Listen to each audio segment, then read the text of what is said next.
اهدنا الصراط المستقيم. بسم الله الرحمن الرحيم. الحمد لله رب العالمين والصلاة والسلام على أشرف الأنبياء والمرسلين سيدنا محمد وعلى آله وصحبه أجمعين. لا حول ولا قوة إلا بالله العلي العظيم. الحمد لله. Assalamualaikum warahmatullahi wabarakatuh. Tuan-tuan, para sahabat, rakan taulan, adik-beradik, tuan-tuan dan puan-puan yang saya hormati sekalian. Pertama sekali, syukur kita kepada Allah dengan izin serta limpah dan kurnianya kita dapat bersama-sama untuk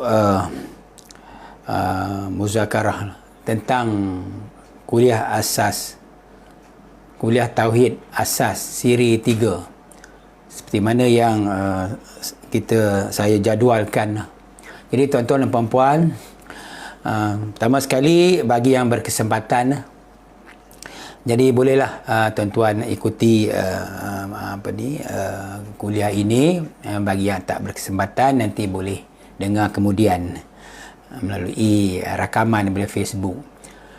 Seperti biasa, saya akan menekankan tentang kita kata pentingnya kita usaha ke arah nak mengesakan Allah, mentauhidkan Allah dan tidak menyengutukan Allah walau sesuatu.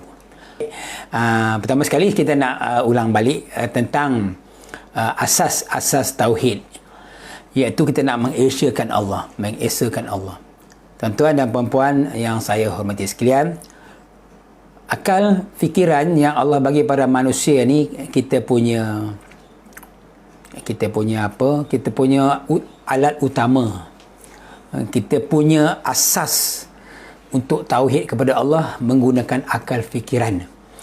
Kalau manusia tidak dikurniakan akal fikiran, maka tidak bermakna hidup manusia. Tak bermakna Allah cipta alam sekalian. Kalau setakat beri manusia penglihatan, pendengaran, maksudnya penghidu, perasa, tapi tidak diberi akal fikiran, maka matlamat Allah untuk kita mengesakannya tak akan tercapai. Sebab apa? Tak ada akal.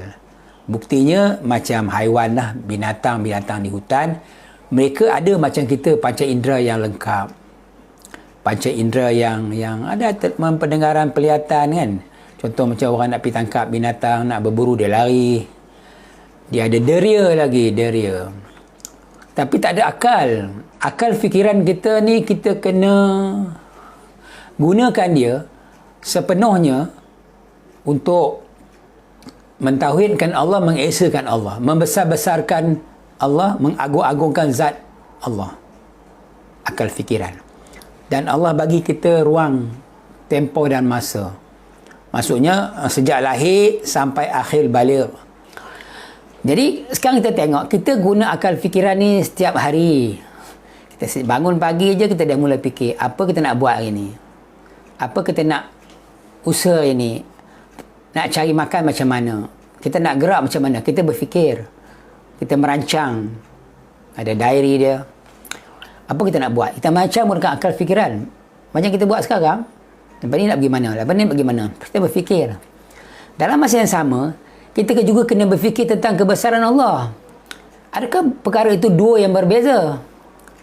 Dia tak ada sebenarnya. Dia benda yang sama.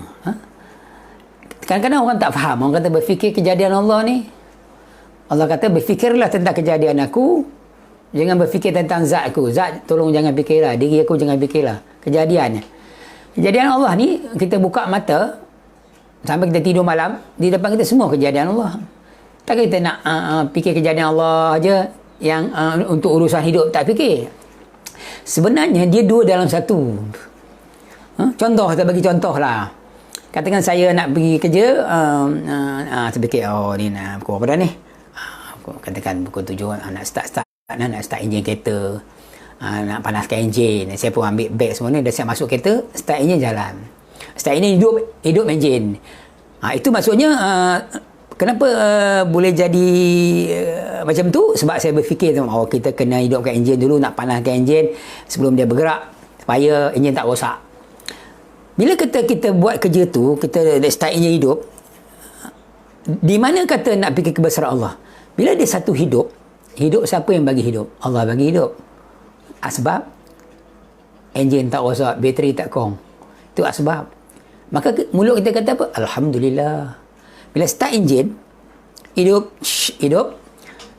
Alhamdulillah.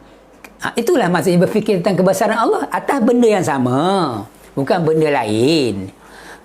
Benda yang sama kita buat. Bila kita hidup, Alhamdulillah. Kita berjalan pula sampai di tempat kerja selamat, parking. Bila kata sampai, Allah yang sampaikan.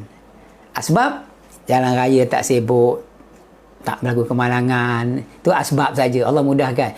Alhamdulillah kali kedua. Itu saja yang kita suruh buat. Maksudnya setiap langkah gerak diam kita duk cari rezeki ni, duk selesai masalah dunia lah, itulah juga maksudnya apa? Berfikir tentang kebesaran Allah, kejadian Allah, bukan benda lain. Takkan kita tak boleh buat benda tu, kan? Cuma kita tak perasan, tak tahu. Sekarang kita nak kena buat, nak tahu. Contohnya kita solat subuh tu azan. Bila azan, nak pergi surau lah, masjid lah, semayang. Sampai surau. Berapa orang perasan dia sampai ke surau tu Allah yang sampaikan dia, bukan kerana usaha dia. Sampai sebenarnya aku sampai surau ni kalau harap aku tak ada upaya kan, tapi ni sampai Allah Ta'ala sampaikan. Asbab naik motor, naik kereta, jalan kaki, itu asbab. Sebenarnya Allah yang sampaikan. Akhirnya ucaplah Alhamdulillah. Dah kali ketiga. Berapa orang perasan buat benda tu setiap hari, kan? Jadi kita kena buat benda tu, bukan benda lain. Boleh kata, cikgu macam mana nak fikir kejadian Allah? Tak, kena ketepikan dunia, duduk dalam surau, pegang tasbih. Zikirlah Alhamdulillah. Sampai pukul 9, pukul 8 berhenti. Bukan macam tu, salah tu. Siapa fikir macam tu, dia tak faham. Tu saya tegaskan kali pertama, kuliah pertama, saya kata kerana asbab masa tempat. Tuan tolong faham benda ni. Walaupun saya ulang. Yang kedua, yang siri kedua, makhluk baharu alam mungkin. Itu siri kedua. Kali ketiga saya akan terang benda lain sikit. Jadi ambil balik asas tauhid tu, gunakan dalam kehidupan seharian. Kan? Katakan kita balik rumah, perut dah lapar nak makan. Kita tengok orang isteri masak, anak masak kan, masak siap makanan. Kita kata sebenarnya ada makanan ini Allah yang bagi ada. Asbab isteri masak sebagai asbab, Allah yang bagi makanan.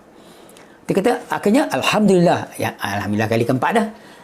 Jadi kan pada setiap masa kita tak boleh lupa Allah lah. Kita akan guna akal berfikir kejadian Allah dengan cara macam itu. Itu dikira apa ni?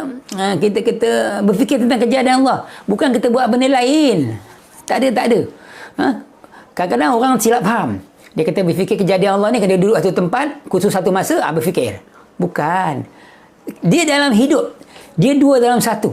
Dia merentasi kehidupan. Berfikir kejadian Allah ni merentasi kehidupan harian. Contohlah kita kata, saya tanam pokok. Ataupun saya nak mencucuk tanam, nak tanam pokok, katakan pokok mangga, nak pokok mangga. Beli pokok mangga semalam dapat benda polybag ke? Tanam. Bila kita korek tanam, ada selesai tahu baja buaya tak. Akhirnya kita kata sebelum ni pokok tu tak ada situ, tiba-tiba ada. Sebenarnya Allah bagi ada. Allah yang bagi ada. Asbab kita beli benih kat pokok nursery ke, ini asbab. Esok ni dalam seminggu tumbuh pula bunga putih buah. Alhamdulillah Allah bagi ada. Asbab jerus air. Jadi kan kita tanam pokok tu memang kita punya rutin harian, minat kita, hobi. Tapi dalam pada tu kita tidak meninggalkan Allah ni. Kita tak meninggalkan Allah. Kita berfikir tentang kejadian dia. Rasa susah tak saya cakap ni? Kata senang kan? Tak susah. Jadi kan sekarang ni setiap masa tuan-tuan sedang menjalani hidup, sekarang duduk dengar saya bercakap. Sebenarnya bila dengar saya bercakap, sebenarnya bukan saya Allah Ta'ala yang izinkan. Dengar saya bercakap. Bila saya bercakap, Allah Ta'ala yang izinkan Cikgu Hashim. Ada dekat sekarang di rakaman Facebook Live. Sebab Sebab semalam saya bagi tahu dalam satu poster saya naikkan dalam Facebook, hari ni ada kuliah. Itu sebab je. Kalau tuan-tuan tak baca benda tu mungkin tak tahu hari ni ada. Akhirnya alhamdulillah dapat lihat. Kemudian tuan-tuan faham pula apa saya cakap. Bila faham tu, tuan-tuan fikir sebanyak siapa bagi faham? Allah bagi faham. Allah sebab tuan-tuan berada di depan kamera pada pagi ni. Akhirnya alhamdulillah yang kelima, keenam. Begitulah seterusnya kerja kita sampai kita tidur malam. Jadi kan kita tidak lupa Allah 24 jam macam kita tidur. Itu saja. Jadi berfikir tentang kejadian Allah tu dah pun kita amalkan. Bukan susah pun. Benda tu benda yang kita buat hari-hari. Macam tuan-tuan bukalah kitab hikam. Kitab hikam yang orang baca di masjid surau, Al-Hikam ni orang bagi kita tasawuf, kita tauhid. Ada satu hadis dalam tu, penulis yang menyebut jika seseorang memberi sesuatu kepada kamu, kamu tak nampak yang memberi itu Allah, kamu syirik ketika itu. Oh, ni kita baca, wah ni berat ni.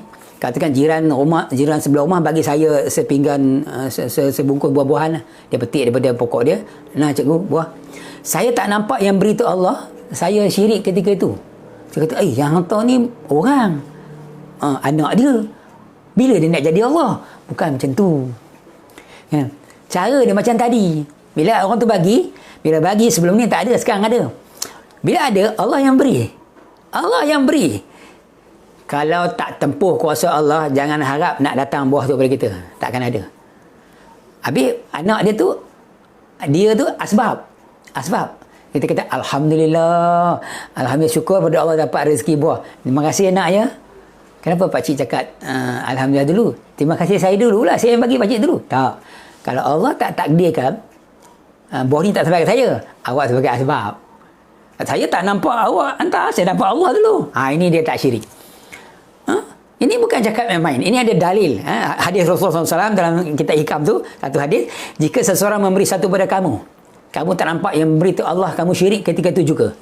Jadi sekarang tuan-tuan, kita hari-hari terima satu benda dari orang datang kepada kita, makanan, minuman, Allah bagi. Sebenarnya Allah boleh bagi melalui asbab. Macam saya kata, melalui tanpa asbab. Macam kita tengok, kita dapat buah-buahan, orang hantar sebagai asbab. Siti Maryam, ibu Nabi Isa, ketika dia duduk dalam bilik, dia difitnah lah kerana mengandung tanpa suami. Dalam Quran ada cerita, surah Maryam, surah Ali Imran. Surah Ali Imran ke Maryam, saya tak perasan. Jadi maksudnya, bila kata dia duduk, tiba-tiba dia tengok belakang ada buah-buahan. Dia ambil, dia makan. Tiba-tiba Nabi Zakaria masuk. Mana kau dapat buah-buahan ni? Dia kata Allah bagi. Allah bagi, kau tak keluar mana pun, Allah hantar tanpa asbab, berlawanan asbab. Ini bukan cerita dongeng, cerita main-main, cerita betul. Allah boleh memberi satu pada kita tanpa asbab, sebab dia maha berkuasa. Tahu? Maksudnya tuan-tuan, ini saya cakap ikhlas dari hati saya agar tuan-tuan faham benda mudah ini. Sebab apa? Kita tak nak menduakan Allah. Jadi Allah boleh memberi kita tanpa asbab. Tapi kita biasanya, orang biasa ni, macam Siti Maryam, orang yang diangkat martabat. Mereka kebanyakan para Nabi Rasul, Allah beri satu tanpa berlawanan asbab. Sebab kita kena asbab. Kalau demam, kita kena makan Panadol. Cari ubat. Apa tu, sodak ke apa ke. Kan? Cari makan. Bukan kita duduk serah pada tak ada doa. Bukan itu cara dia. Kita kena usaha atas asbab. Ini kita kena faham betul-betul. Kalau kata besok di akhirat, orang kata di akhirat tu boleh minta apa pun. Bila masuk surga, tanyalah apa pun nak tanya kat Tuhan. Katakan saya tanya, wahai Allah, dulu aku ada sakit sekali, aku doa pada Allah minta sembuh, kenapa kau tak bagi sembuh ya Allah? Apa sebab? Tuhan kata tu, aku bagi Panadol tu, kenapa kau tak makan? Makan Panadol. Iyalah, kamu ingat kamu siapa? Nak sesuatu tanpa asbab. Kena ada asbab, baru boleh aku zahirkan kuasa aku. Ya ke? Tak tahu. Jadi sekarang ni, apa saja usaha ikhtiar kita nak cari rezeki, betul, bagus. Kalau rasa tak ada duit, berniagalah, bagi untung. Kalau rasa tak ada duit, cari kerja. Jangan duduk serah pada tak ada doa. Salah tu. Nabi tak pernah ajar aku tu. Tengoklah kita ni siapa. Jadi jangan, tuan-tuan. Malah kalau orang menggunakan magic, kuasa magic, doa dapat, itu jago seher je. Jaga. Kalau doa dapat, cakap jadi, itu memang seher, ilmu seher. Kita jadi orang biasa. Baik, tuan-tuan dan puan yang saya hormati sekalian. Jadi kita tengok tuan-tuan. Sekarang saya nak berbalik kepada asas tauhid. Tadi saya mulakan dengan gunakan akal fikiran untuk membuat kerja, melihat kejadian Allah atas setiap sesuatu yang berlaku pada kita pada setiap hari. Baik, untuk kuliah siri ketiga ni, saya nak tuan-tuan guna akal fikiran melihat kejadian Allah. Allah suruh berfikir melihat, maksudnya melihat, betul, berfikir tentang kejadian Allah pada setiap masa atas setiap perbuatan yang berlaku pada kita sekarang ni. Saya bercakap, contohnya saya nampak ni semua Allah yang izinkan. Asbab, saya sihat lah, saya tak bisu ke apa, saya boleh bercakap macam ni, asbab. Akhirnya apa keluar kat mulut saya? Alhamdulillah, Allah bagi izin. Itu saja. Jadi sebenarnya zikir kita alhamdulillah ni, kita bukan kira dari segi jumlah. Ini kau nak zikir berapa? 100, 200, 1000, 2000, bukan.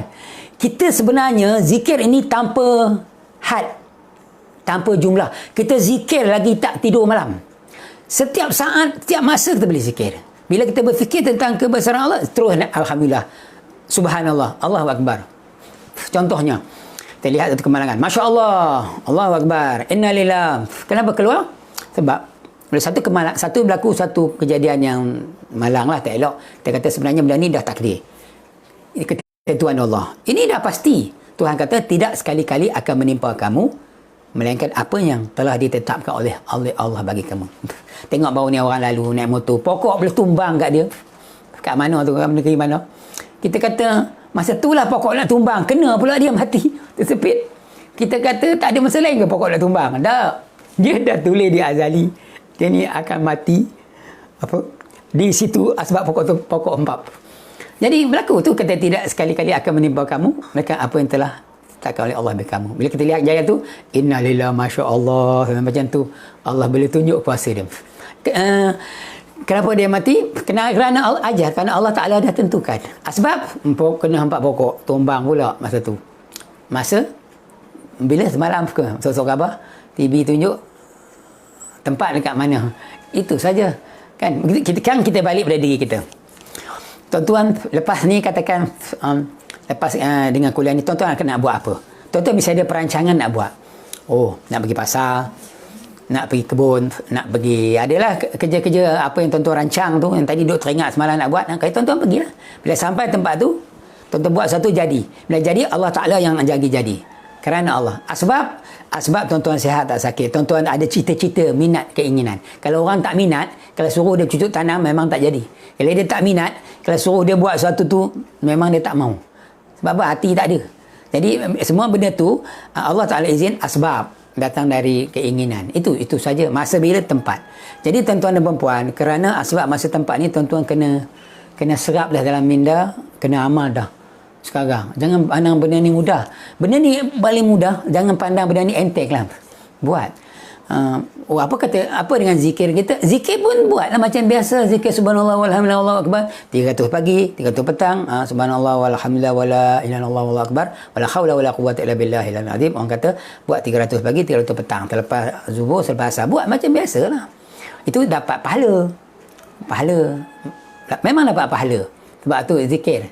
Tapi ini yang saya terang ni, zikir, ingat, dengan berfikir, ini Allah angkat darjat kita. Yang tadi dapat pahala. Darjat mungkin tak angkat lah. Kan, sebab dia zikir sebut di mulut. Tapi bila zikir ni, dia faham, dia amal, itu akan meningkatkan darjat kita. Di sisi Allah, Allah angkatkan. Tengok macam para sahabat, darjat mereka tinggi.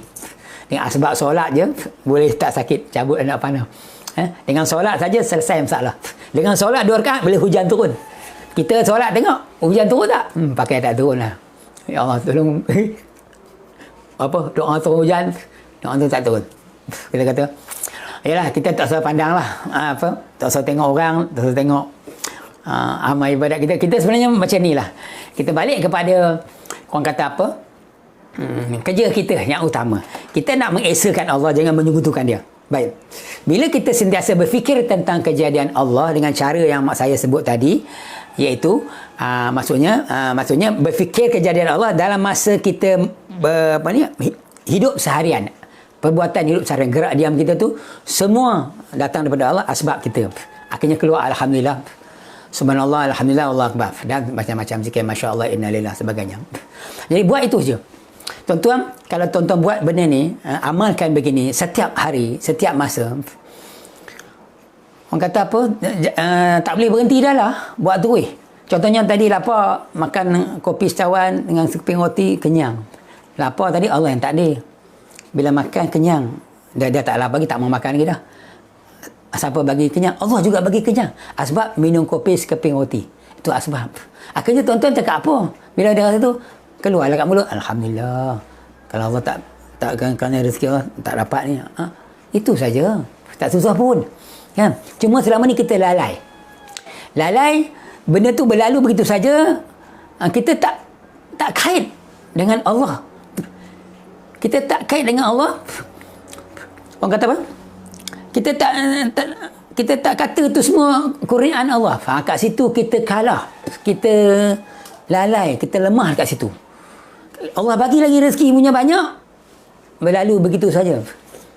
Contohlah kita kata Allah bagi kita sihat hari ni, bangun-bangun tidur sihat, tak demam, tak sakit lah. Kita kata pertama, kita kata apa? Alhamdulillah, baca doa bangun tidur. Baca doa bangun tidur, syukur pada Allah hidupkan aku sudah mati. Akhirnya kita kata alhamdulillah, Allah bagi hidup dan sihat. Kan sebenarnya maksudnya Allah yang izin, Allah yang bagi. Asbab ajal belum sampai, itu asbab. Asbab tak kena kuman, tak kena virus, tak kena sakit. Itu asbab. Hanya Allah yang bagi. Alhamdulillah. Itu saja. Tengok anak-anak kita sihat, isteri sihat, semua sihat, alhamdulillah. Anak kita belajar pandai, dapat baca Quran. Kita tegur sekali baca Quran, akhirnya dia baca. Alhamdulillah, terima kasih Allah. Siapa yang izinkan? Siapa yang gerak? Tidak Allah. Kan? Allah yang gerakkan tidak, dia baca Quran tanpa suruh lagi dah. Dia semayang tanpa kita suruh lagi dah. Asbab mulut kita nasihat. Itu asbab. Masya Allah. Yang kata tu kalau aku tak tegur, tak buat tu. Kita kata ni sebelum buat ni, kerana aku tegas tu. Kalau tak tegas tak edit tu. Nampak diri kita, tak nampak Allah yang takdir. Itu kita tak nak. Dari segi apa? Dari segi terakhir boleh lah. Lepas tu Nabi Rasulullah ada sabda lah, satu hadis, kalau siapa yang banyak berkalau dalam hidup dia, bagi peluang pada syaitan menyesatkan dia. Kalau dia banyak berkalau, kalau kau buat ni jadi ni, kalau kau buat ni jadi ni, kalau kau buat ni jadi ni. Maksudnya Rasulullah dia sabda, maksud dia siapa banyak berkalau dalam hidup dia, memberi peluang pada syaitan menyesatkan dia. Fulah, kalau aku dengar cakap aku tak jadi macam ni semua tak dengar. Katakan cikgu cakap pada murid, murid biasa gagal. Itulah, kalau awak dengar nasihat cikgu, awak tak gagal, awak mesti lulus. Itu semua kata-kata yang memberi peluang pada syaitan menyesatkan. Bila benda tu dah berlaku, tak boleh kalau lagi. Kalau dah berlaku, kita kena kata ini semua kehendak Allah. Asbab dia ni degil, asbab dia ni tak mau dengar cakap, tu asbab Allah yang pilih. Tapi kalau boleh digunakan sebelum berlaku, sebelum peperiksaan, murid tu bila kata dia belum periksa lagi, kita jadi katakan warden, kita round masa prep dia main, dia masa belajar dia tak belajar, dia bora bising. Oi, dia kata kau buat apa ni, kan saya dah cakap masa belajar jangan main. Kalau macam ni lah punya perangai awak, habis semua awak gagal. Itu boleh. Dia belum periksa, kita bagi teguran. Kalau tu untuk memberi motivasi pada dia. Kata, cikgu marah lah, kita kena belajar. Akhirnya mereka pun tak buat lagi bising belajar, akhirnya lulus. Lulus sebenarnya bukan kerana kita cakap kalau, kerana Allah Ta'ala luluskan dia. Asbab teguran kita. Kalau ni boleh digunakan sebelum sesuatu peristiwa berlaku.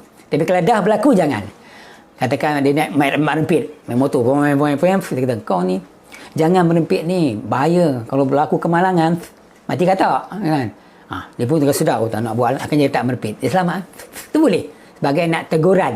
Kalau kita guna untuk teguran, nasihat. Tapi kalau dah lepas pun accident, mati, itulah aku dah kata, kalau dia dengar cakap aku, dia tak mati. Itu salah, itu tak mau. Itu kalau begitu syaitan menyesatkan kita. Sebenarnya bila dah berlaku satu, semua atas takdir Allah. Tuhan kata tidak sekali-kali akan menimpa kamu, melainkan untuk melainkan ditentukan oleh Allah terhadap kamu. Baik, kita patah balik kepada asas tauhid tadi, siri ketiga.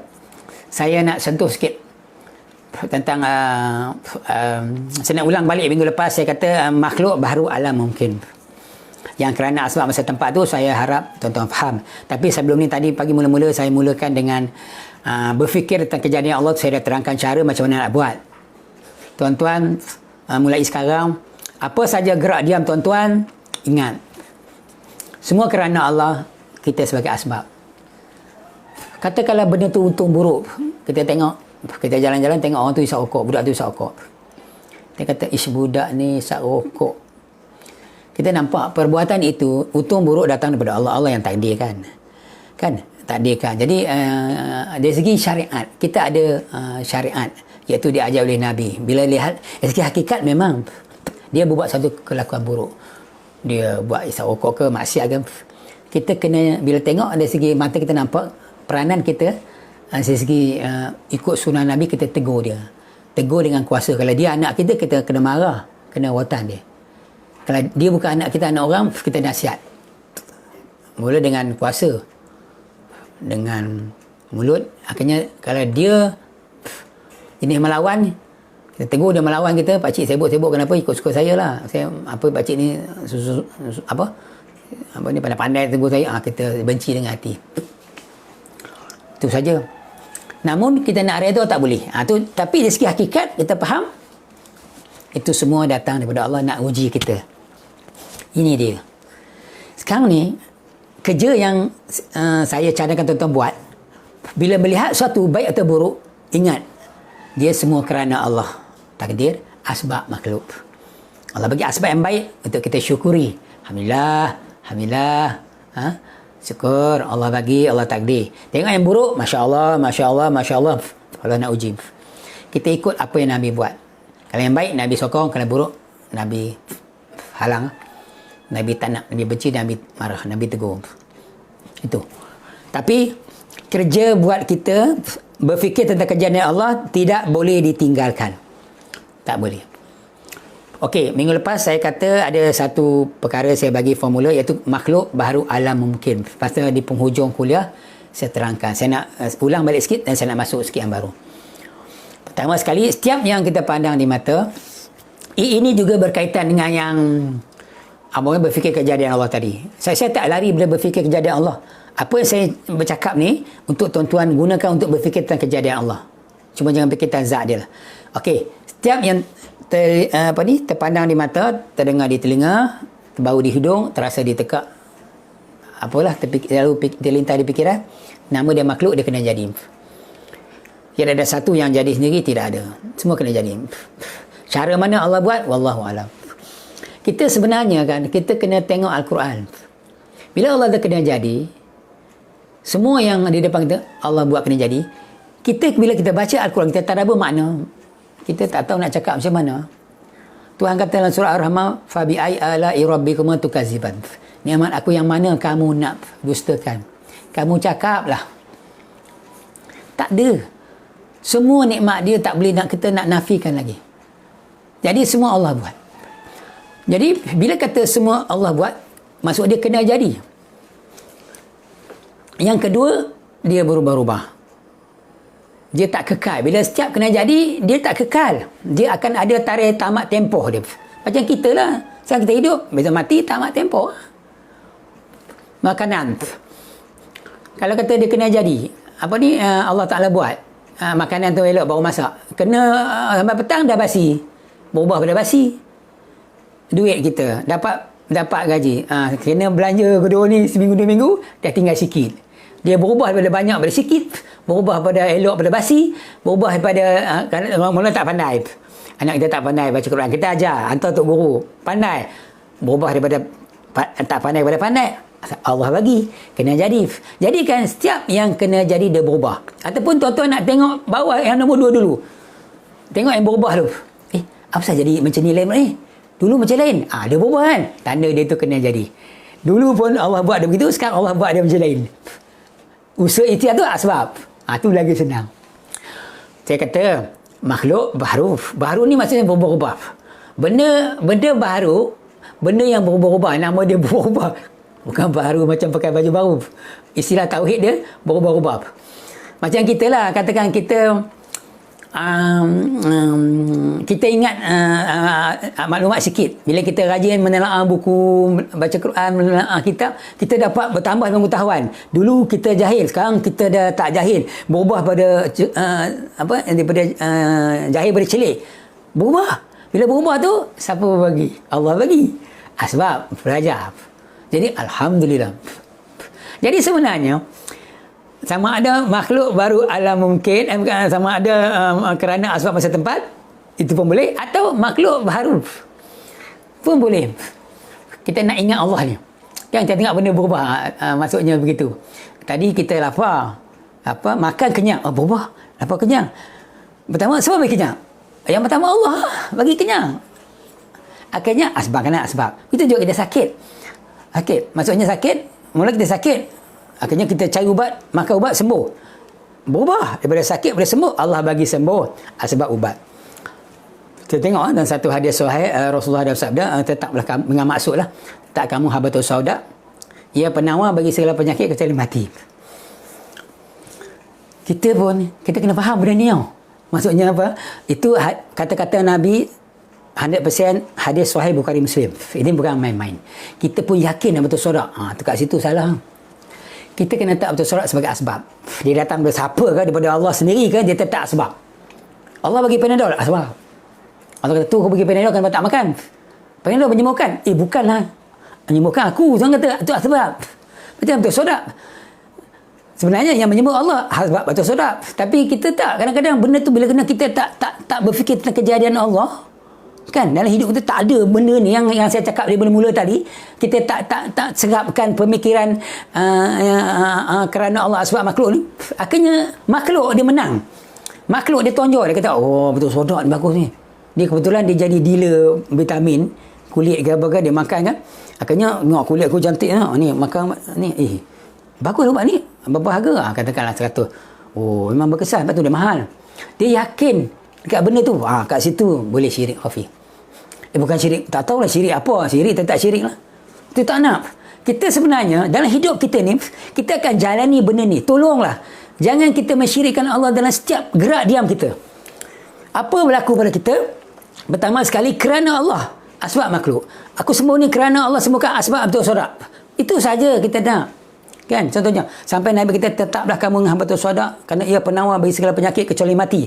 Tengok tu, penawar bagi segala penyakit. Sekarang orang kata kerajaan kenapa tak nak bagi ubat pada penyakit COVID ni? Kan kita boleh guna betul sodak, kajilah. Tak, betul sodak ni penyembuh. Maksudnya begitu. Kalau buat mesti, kalau kita ambil betul sodak, kaji, jadikan satu ubat, mesti boleh sembuh.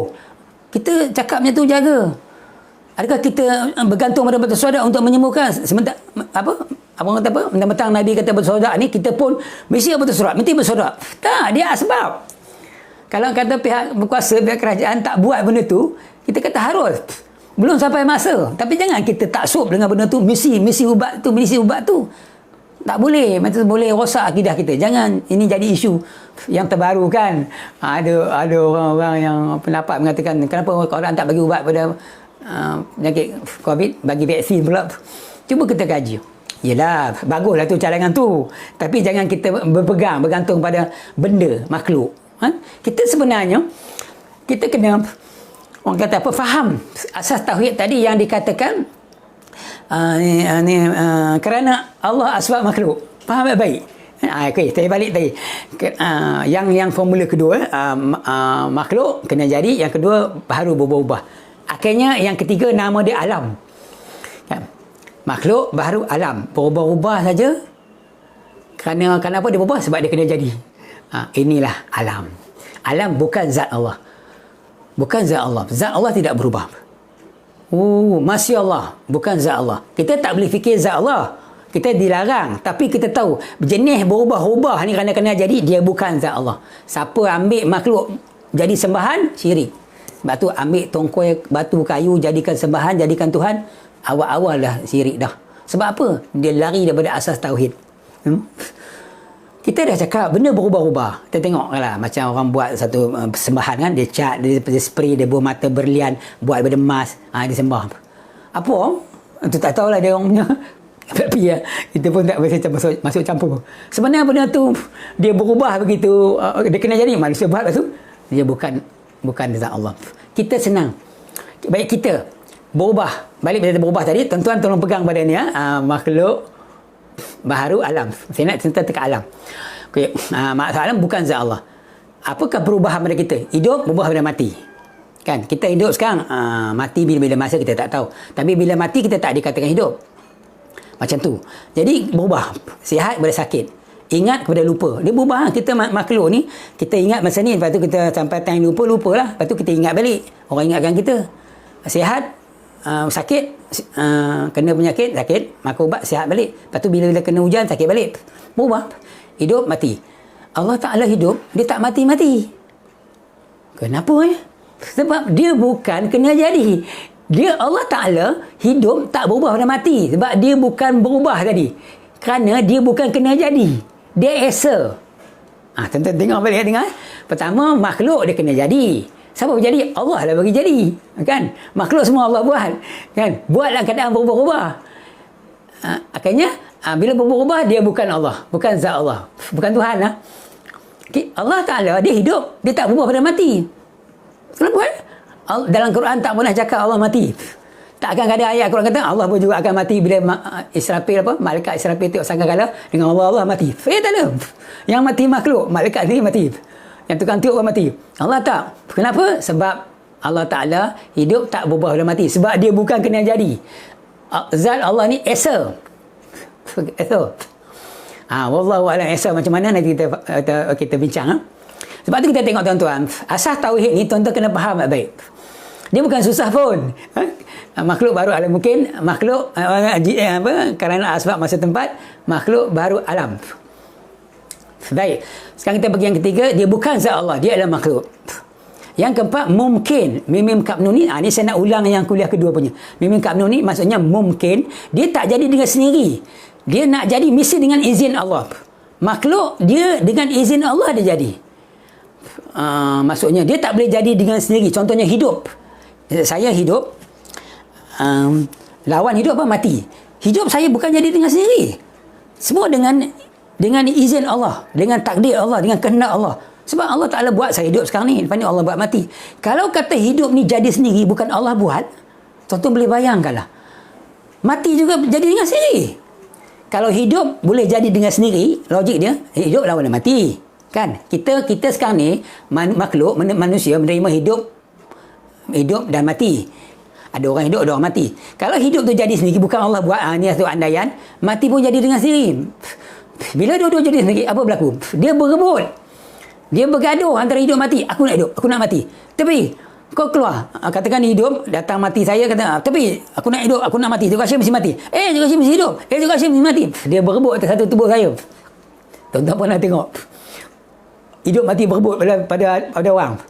Pernah tengok tak hidup mati berebut pada satu tubuh? Mana ada. Kalau hidup lah. Kalau mati lah. Bila benda tu dah, katakan hidup mati macam ni. Ni 70 kilo.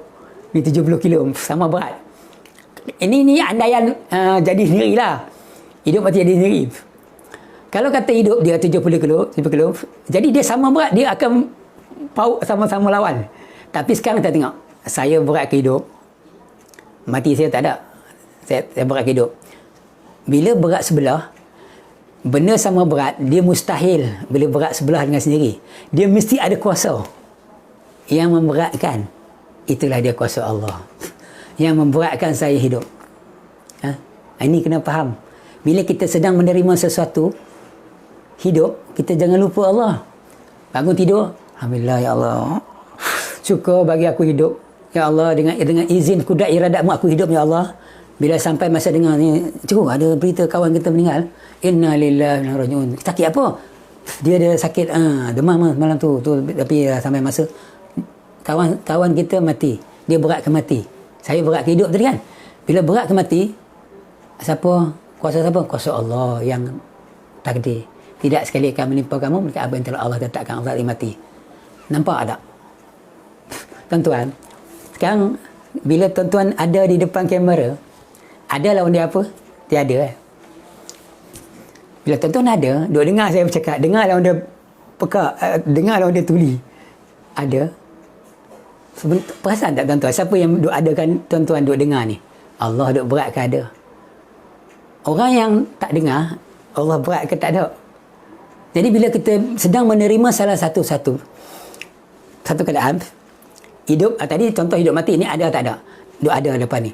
Sebenarnya Allah Ta'ala yang mentakdirkan kita ada, mengizinkan. Kita kata, Alhamdulillah, dapat aku dengar, dapat aku muzakarah. Jadi kita puji Allah lagi. Balik pada yang mula tadi. Yang kita kata berfikir kejadian Allah. Oh, berfikir kejadian Allah ni, boleh bila masa? Boleh. Bila masa boleh. Katakan kita kata, okey, sekarang kita ambil tadi hidup mati kan. Katakan saya ambil ada tak ada. Kita bangun tidur. Dia kata, tengok biar duit. Oh, ada duit. Alhamdulillah. Ni kerana bulan ni kurang belanja. Ni ada baki banyak ni. Maksudnya, siapa bagi? Banyak lawan dia sikit. Ada lawan dia tak ada. Banyak Allah Ta'ala izin lah. Mungkin rezeki kita berkat lah. Berkat lah bulan ni. Akhirnya dapat lebihan. Alhamdulillah Allah bagi. Oh, sebelum tu, asyik kering je. Asyik belanja banyak kan. Allah Ta'ala nak uji. Kan? Kekurangan duit. Bukan kekurangan rezeki. Rezeki tak kurang, duit. Rezeki kan banyak tu. Akhirnya Allah uji. Masya Allah. Sabar. Jangan boros. Bila lebih, Allah bagi. Alhamdulillah. Kita melihat di ada dan tiada itu kebesaran Allah. Kejadian Allah. Tuan-tuan, cuba tuan-tuan buat. Di ada tiada ni. Ada sihat, tiada sakit. Ada sakit, tiada sihat. Ada lapar, tiada kenyang. Ada kenyang, tiada lapar. Ada ingat, tiada lupa. Ada lupa, tiada ingat. Macam kita. Kau ingat tak nama kawan? Kawan kita tu, Allah, jangan lupa. Allah masya Allah, Muhammad. Ingat. Bila kita ingat, kita tak lupa nama dia Ali. Bila kita lupa, kita tak ingat. Dia tak boleh berhimpun dua benda. Ingat dengan lupa satu. Tak boleh. Macam hidup dengan mati berlaku satu. Dia berebut atas satu tubuh. Tak pernah jadi. Orang tak, makhluk Allah ni tak pernah terima ingat lupa satu masa. Tak pernah terima ada tak ada satu masa. Dia terima salah satu-satu. Ada atau tiada. Kalau dia berada di depan beres sekarang, dia tak ada tempat lain. Kalau dia ada tempat lain, tak ada di sini. Macam tu. Siapa bagi dia ada atau tiada? Allah. Jadi tuan-tuan, saya nak ajar, bukan ajarlah, kita berkongsi satu petua yang mudah tuan-tuan. Satu petua yang mudah. Iaitu, kita jangan habiskan masa kita tanpa kita faham benda ni. Iaitu kita faham macam mana nak berfikir kejadian Allah. Tuan-tuan tengok surah Wal-Asr. Surah Al-Asr. Demi masa. Wal-Asr. A'udzubillahi minasyaitanirrajim. Bismillahirrahmanirrahim. Wal-Asr. Innal insana lafi khusr. Ila allazina amanu wa amilus solihati wa tawassaw bil haqq wa tawassaw bis sabr. Demi masa, sesungguhnya manusia semua kerugian kecuali mereka beriman dan beramal soleh. Tuan-tuan tahu apa tu beriman? Beriman ni maksudnya hati tuan-tuan yakin dengan Allah. Beriman. Macam mana nak yakin? Dengan cara berfikir tentang kejadian Allah tadi. Baru boleh yakin di hati. Tu kita kata bermula dengan mata. Dari mata pergi ke fikiran. Dia tengok, oh, dia hidup, dia sihat. Sebenarnya Allah bagi. Sebab dia muda, makan ubat. Amalan kesihatan yang baik, selalu jogging. Sebab maksudnya Allah bagi. Akhirnya benda tu kita yakin. Akhirnya yakin sebenarnya Allah yang bagi. Anugerah Allah. Maksudnya begitu. Jadi tuan-tuan, saya harap tuan-tuan faham apa saya cakap. Okey, kita balik kepada tadi masa pun tinggal lagi 10 minit.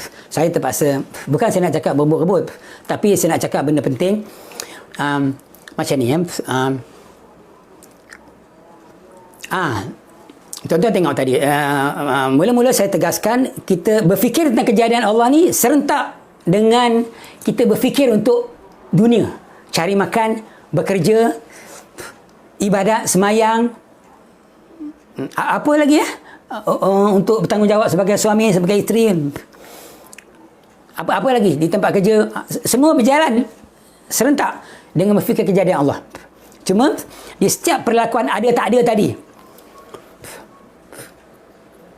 Contohnya tuan-tuan katakan sampai satu tempat, tuan-tuan tengok ada katakan di atas meja ada file. Bos letak, ni ada kerja baru.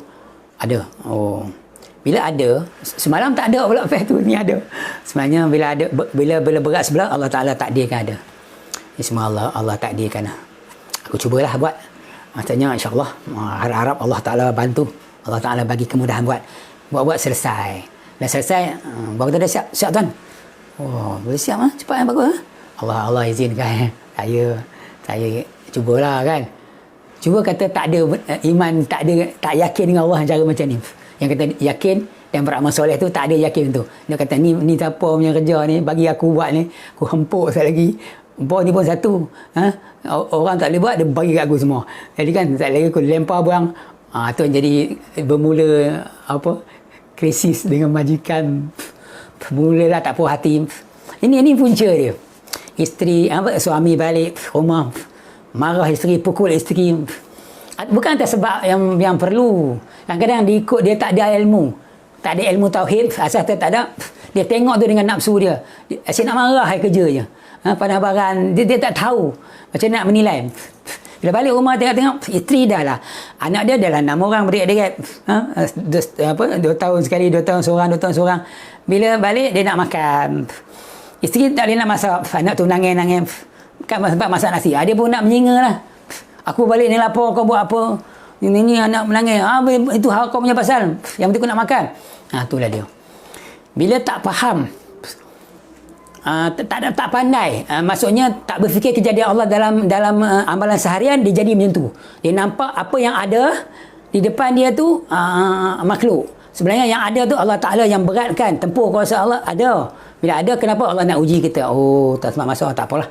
Main-main saya tolong. Jaga anak, kau masak. Masak cepat boleh makan. Kan elok macam tu. Jadi sebenarnya yang duk panah barang, pukul orang, pukul sana, terajang sini, semua ni jenis tak berakal lah. Maksudnya apa? Hidup dia tak bawa tak berfikir tentang kejadian Allah dalam kehidupan dia. Ni dah punca dia. Cuma kuliah yang ketiga ini saya nak tuan-tuan faham, iaitu tadi saya tegaskan, tolonglah tuan-tuan cuba amal, iaitu bawakan berfikir tentang kejadian Allah ni dalam kehidupan seharian. Kan? Macam saya kata tadi, dan kita ikam tadi kan, siapa tak nampak yang memberi itu Allah, kamu syirik ketika itu. Ada seorang beri satu pada kamu kena nampak yang beri itu Allah. Kan? Balik rumah, tak ada nak makan. Okey, saya kata tadi, tak ada lawan dia ada. Ada lawan dia tak ada. Bila tak ada, tak berlaku ada. Ada tak berlaku tiada. Jadi sekarang tak ada. Bila tak ada, ini tak jadi sendiri tau. Kan jadi sendiri, berebut ada tak ada. Berebut, ni tak berebut, duk berat sebelah. Allah Ta'ala nak uji aku. Tak bagi makanan. Makanya, aku nak marah ke? Tak. Isteri tu asbab. Maknanya Allah Ta'ala uji sabar. Tak apalah, main saya jaga, awak masak. Ya kan? Nampak? Bila kita bawa berfikir kejadian Allah atas setiap yang berlaku, kita berubah jadi beriman, yakin dengan Allah. Ni semua Allah tak ada ni. Kau nak marah ke Allah ke? Imam Ghazali kata, siapa marah ke Allah biadab. Allah Ta'ala tak ada nak uji. Kan? Kena sabar. Akhirnya keluarga jadi harmoni, rumah tangga aman, tak berkelahi, tak pernah bergaduh. Ini silap sikit nak bertengkar bergaduh, kita tak tahu apa nak jadi. Sebab tu kita kena balik pada asas tauhid. Sebab tu saya kata tuan-tuan, kuliah saya ni nama dia asas tauhid. Kan, maksudnya benda ni dia tak susah, tuan-tuan jangan risau. Daripada siri berapa nanti macam lebih kurang macam ni, saya tambah-tambah kan. Baik, jadi kita tengok sekarang ni, balik kepada asas tauhid ni, iaitu makhluk baru alam mungkin, tuan-tuan amal atas diri tuan-tuan. Kita tengok, dia ada kesan. Bila tuan-tuan amal lah. Seminggu, 2 minggu, dia pasti ada perubahan pada hati. Kan? Semua manusia dalam kerugian kecuali mereka beriman, beramal soleh. Amal soleh datang kemudian. Rajin sembahyang, puasa, zakat, haji datang kemudian. Tapi beriman dulu. Kalau orang tak ada iman, dia sembahyang dan marah orang. Dia sembahyang, tapi lepas tu marah orang, mengumpat orang macam biasa. Dia sembahyang, tapi bila puasa mengumpat juga. Dia apa? Dia tak ada iman, tapi dia haji ke zakat balik berkali juga. Setengah haji pada tu haji. Kita kata tak tahu. Dia kena beriman dulu. Lepas tu barulah beramal soleh. Ni bukan cakap main-main. Iman bukan kata Saya kata tak susah lah saya cakap tadi tuan-tuan. Sebab sebenarnya yang nak bagi kita iman ialah Allah. Cuma kita bukakan jalan. Kita bukakan jalan ni, kita macam gelas tu terbalikkan ke atas, Allah masukkan iman. Kalau asyik terlongkok ke bawah, jurus saya pun tak masuk. Gelas tu terlongkok. Muka gelas tu ke bawah, dia punya bentuk gelas tu atas, jiwa air tak masuk. Buka, bagi masuk. Buka kan, akhirnya Allah Ta'ala campak iman. Sebab apa? Kebesaran, keagungan zat Allah ni hanya milik Allah. Allah saja boleh campakkan. Tuhan kata dalam satu riwayat hadis riwayat Abu Daud, Rasulullah sabda, tidak ada satu pun yang di langit dan di bumi yang boleh memuatkan kebesaran zatku kecuali hati hamba-hambaku yang lunak dan tenang. Kita kalau kita nak rasa kebesaran Allah kan, kita kena ada hati yang lunak dan tenang. Akhirnya Tuhan panggil kita dalam surah Al-Fajr, ya ayatuhan nafsul mutmainnah irji'i ila rabbiki radhatan mardiyah fadkhuli fi ibadi wadkhuli jannati. Wahai orang jiwa-jiwa yang tenang, kembalilah kepada Tuhanmu. Dalam keadaan aku redha engkau, kau redha aku. Ini orang yang memang jamin syurga.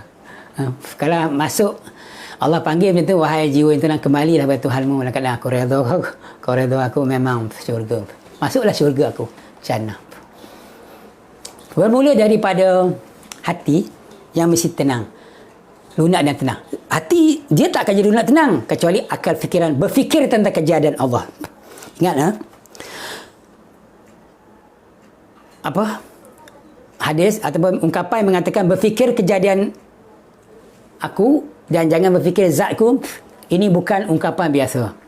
Di sini duduk rahsia dan kunci kita nak tauhid kepada Allah, berfikir kejadian dia. Dan saya dah terangkan tadi dari mula, benda ni tak susah. Dia boleh buat dalam amalan seharian.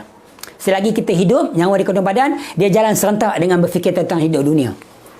Saya nak jadi nak bekerja bisnes ni, nak pergi ke syarikat ni. Pergilah. Habis bila nak fikir kejadian Allah, masa kau berjalan tu, pergi kilang, dia bos, katakan dia manager, semua kilang berjalan dengan cantik. Macam mana? Tanya supervisor macam mana? Dah boleh tuan, dah bos, semua jalan elok, mesin semua okey. Apa tu? Siapa bagi elok tu? Allah. Allah bagi elok. Sebab pekerja-pekerja tak mengelak, tak punting, semua datang. Itu sebab Allah bagi elok. Alhamdulillah. Itu saja. Bukan nak suruh pergi pegang tasbih, pergi tikir dalam kilang apa. Tak ada. Benda ni sebenarnya duduk di minda penerangan. Faham tuan-tuan? Jadi buat macam tu, boleh sekian buat sampai tuan-tuan terasa lah, buatlah. Saya tak tahu, nak bagi tempoh tak tahu, sebulan 2 bulan, buatlah berapa bulan, minggu, ada orang seminggu 2 minggu, ada sebulan 2 bulan. Dia buat tu, dia rasa sebelum ni dia kata dia ada satu je kedai motor syarikat. Dia harap bila dia buka 3 syarikat kedai motosikal, kedai masuk bengkel dan meningkat 3, dia kata aku senang kerana ni tempat cari makan ni. Kalau tak ada kedai ni susah aku. Tapi bila dia mendengar penerangan kita, saya bagi penerangan, dia kata alhamdulillah Fiku, sekarang saya faham, senang saya kerana Allah bagi. Sebab bengkel motor saya ni, sebab dia Allah bagi. Kau rasa bagus tenang, selama ni duk bergantung pada benda tu, tapi dia bertukar bergantung kepada Allah. Inilah yang kata iman tadi. Jadi tuan-tuan buatlah benda ni sampai tuan-tuan yakin, rasa di hati Allah Ta'ala merestui, terasa iman di hati. Dan yang bagusnya, bila kita rasa kebesaran Allah di hati, syirik khafi tak sentuh langsung. Ini bukan cakap main. Apa tu syirik khafi? Riak, ujub, sum'ah. Apa riak? Riak ni nak berbangga-bangga. Kita ada satu syarikat, menjaga-menjaga jadi 5 syarikat. Wah, nak berbangga. Bangga apa? Siapa yang bagi banyak? Allah bagi banyak. Asbab. Untung. Nak riak ke? Mana boleh riak? Sebab sidik kopi dia sendiri terhina. Tu Iblis kata, Rasulullah berdialog dengan syaitan. Iblis, wahai Iblis, dengan siapa kamu akan tewas? Aku tewas dengan manusia yang berada di la haula wala quwwata illa billahil azim, dalam hati dia. Tak ada daya payah aku, ya Allah, melainkan dengan kehendak Allah. Itu aku kalah. Tapi kalau dia jenis nak menyombong ni, nak belagak ni, aku boleh, aku masuk jarum aku, habislah dia. Tapi kalau orang yang la haula wala je dalam diri dia, aku tak boleh buat apa. Aku nak rasukkan dia pun, bila dia dapat satu, katakan dia dapat tu, dia kata semua Allah. Dia asbab je. Macam mana aku nak rasuk orang macam ni? Semua Allah, semua Allah, semua Allah. Sikit Allah, sikit Allah. Makhluk dia tak nampak langsung. Dia kata Allah. Aku tak boleh buat apa orang macam ni. Tuhan kata, wahai iblis, ketika kamu kata kamu nak sesatkan anak Adam, pergilah. Tapi kamu tak akan berjaya bagi orang-orang aku bagi petunjuk pada dia. Yang kamu belajar sesat tu, orang yang aku sesatkan dia. Baik, tuan-tuan. Siapa yang hati dia yakin dengan Allah, dengan cara yang kita terangkan tadi lah. Sebenarnya Allah yang beri, sudah ada petunjuk Allah dalam hati dia. Dan iblis tidak boleh sesatkan dia. Jamin, insya-Allah. Tak boleh. Siapa yang rasa riak, ujub, semangat, bangga, habis. Dia ada jarum iblis. Percayalah. Orang yang ada kebesaran Allah dan diri dia, Allah dah campak, dia beriman. Dia tak rugi lagi. Itu surah Al-Asr kata tadi, Al-Asr kata, demi masa, sungguh maksud dalam kerugian, kecuali mereka beriman buat maksud soleh. Iman dah masuk. Sama masuk ke iman Allah. Iaitu campakkan kebesaran keagungan dia dalam diri, maka makhluk out. Tak ada. Bukan masuk dia buang dunia, bukan masuk dia menjalani hidup macam biasa, tapi hati dia ada kebesaran Allah. Dunia sebagai asbab. Kalau dia dapat sesuatu, Allah bagi asbab usul ikhtiar. Dia hilang sesuatu, Allah uji. Asbab kesilapan. Tak adalah dia marah orang. Kita kan benda tauhid ini berfikir jadi Allah. Kita boleh bawa lah apa saja bidang. Yang sukan, bidang ekonomi, bidang kerja, bidang rumah tangga, mendidik anak, cikgu dalam kelas semua. Cuma selama ni kita terlepas pandang. Kita orang kata apa? Tak perasan. Benda ni berjalan begitu, berlalu begitu. Oh, masa dah cukup tuan-tuan lah. Okey, saya buat kesimpulan lah. Nanti kita akan sambung lagi. Cuma kuliah kali ketiga ni saya ulang balik orang kata apa, petua yang kedua itu, makhluk baru alam mungkin. Yang mula-mula tu kerana sebab masa tempat. Okey, yang berikutnya kita akan siri yang seterusnya lah tentang jenis-jenis makhluk. Tapi cuma saya kupasannya berbeza sedikit lah. Saya harap tuan-tuan faham. Iaitu contoh tadi saya simpulkan lah. Kerana makhluk baharu alam mungkin. Tuan-tuan tengok baharu dulu. Makhluk ni kena jadi baharu berubah alam, bukan zat Allah. Mungkin ni tak ada sendiri. Berubah tuan-tuan tengok. Sekarang ni tuan-tuan berada di situasi apa? Situasi sihat, tak sakit. Sihat, dah mulai sakit, sekarang berat ke sihat. Siapa bagi sihat? Allah bagi sihat. Alhamdulillah. Sebab makan vitamin, exercise, sebab. Itu saja. Kalau tuan-tuan berada di situasi apa? Situasi aman. Kalau kat Palestin perang, aman. Bila aman tu, maknanya Allah bagi aman. Alhamdulillah. Sebab tak berlaku peperangan di sini. Di sana berlaku ujian Allah. Allah uji mereka nak bagi syurga. Buat benda ni. Buat dalam hidup. Amalkan. Sampai berfikir ke arah itu. Ke arah Allah buat Allah yang buat asbab makhluk. Sampai kebesaran Allah tu Allah campak dalam hati tuan-tuan. Jadi saya rasa kita akan sambung lagi ke siri seterusnya, iaitu insya-Allah dengan izin Allah kita azamlah. Saya bukan nak mengajar. Saya tak niat mengajar siapa-siapa pun. Cuma berkongsi ilmu. Siapalah saya nak ajar orang, kan, berkongsi ilmu. Kalau tuan-tuan rasa tuan-tuan rasa rasilah, serasi dengan ilmu ni, tekunilah, ikutilah.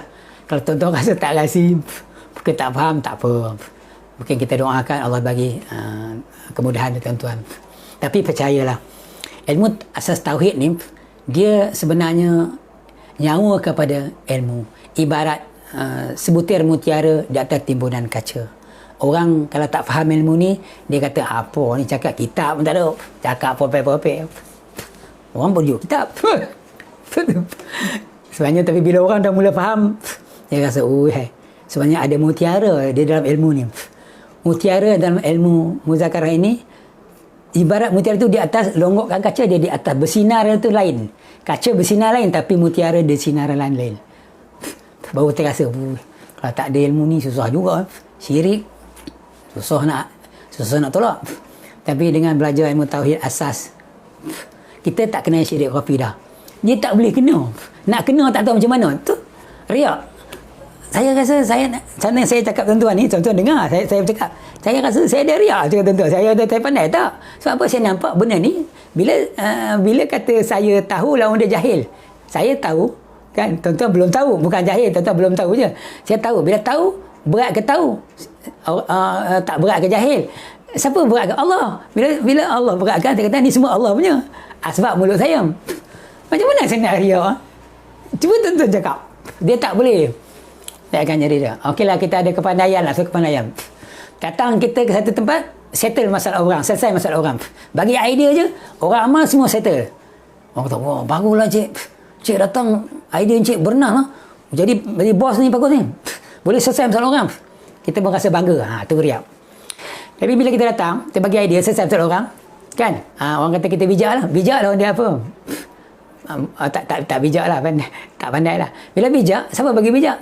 Allah punya. Asbab mulut saya, asbab pemikiran saya, Allah punya. Jangan puji saya, puji Allah. Allah selesai masalah kita ni. Asbab saya. Boleh riak ke? Tak ada. Selamat tuan-tuan. Selamat.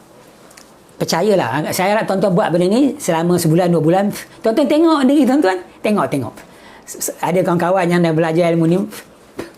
Dia kata dia suka marah isteri dia mula-mula. Dia suka pukul anak-anak dia. Tapi bila dia belajar asas tauhid ini, dia nampak dia kata dia tak ada keinginan nak marah kerana kalau budak-budak tu degil marah, berlakon marah. Belajar tak belajar berotan, itu biasalah kita berlakon. Marah nampak tak saja nak bagi teguran, hati tak marah pun. Kalau sebelum ni dia tengok, dia geram, dia ambil telefon kan, sebab marah sungguh. Sekali ni tak, dia marah buat-buat nak ajar, tapi budak-budak tu takut. Dia tak boleh berlaku marah. Kalau marah pun atas keperluan. Jadi itu kesimpulan bukan suruhan, lebih pada nasihat saya sebagai orang tua lah. Tuan-tuan buatlah. Jadi masa dah cukup. Jadi saya harap tuan-tuan faham perkongsian kita untuk siri ketiga ini. InsyaAllah dia kita sambung lagi. Jadi kita sama-sama berdoa agar Allah Ta'ala memberi taufik hidayah kepada kita. Semoga Allah mudah kita akan faham tentang ilmu ni. Dan saya sebelum tu saya mohon ampun dan maaf atas kesilapan tutur kata, terlanjur bicara. Kalau yang menyinggung, minta maaf. Ampun dan maaf kalau ada salah silap. Betul kalau saya, maksudnya kalau ada saya salah perkataan, tuan-tuan tegurlah. Saya tak kisah pun. Semuanya daripada Allah. Minallah billah lillah. Semua daripada Allah. Ketika bercakap berserta dengan Allah, akhirnya matlamat tujuan dia kepada Allah juga. Jadi bismillahirrahmanirrahim. Alhamdulillahirabbil alamin. Wassalatu wassalamu ala asyrafil anbiya wal mursalin sayyidina Muhammad wa ala alihi wa sahbihi ajma'in. Ya Allah Tuhan kami, berilah kami ilham ya Allah, agar kami menjadi orang cerdas. Kau lindungilah kami daripada bahaya kejahatan hawa nafsu. Ya Allah Tuhan kami berlindung kepada-Mu ya Allah, daripada kejahatan pendengaran kami, daripada kejahatan penglihatan kami, daripada kejahatan lidah kami, daripada kejahatan hati kami, daripada kejahatan cita-cita kami. Ya Allah Tuhan kami berlindung kepada-Mu ya Allah, daripada penyakit nyanyuk dan siksa kubur. Rabbana atina fid dunya hasanah wa fil akhirati hasanah wa qina azabannar. Sallallahu ala sayyidina Muhammadin nabiy ummi wa ala alihi wa sahbihi wa barik wa sallim. Alhamdulillah amin. Wallahu minkum. Assalamualaikum warahmatullahi wabarakatuh. اهدنا الصراط المستقيم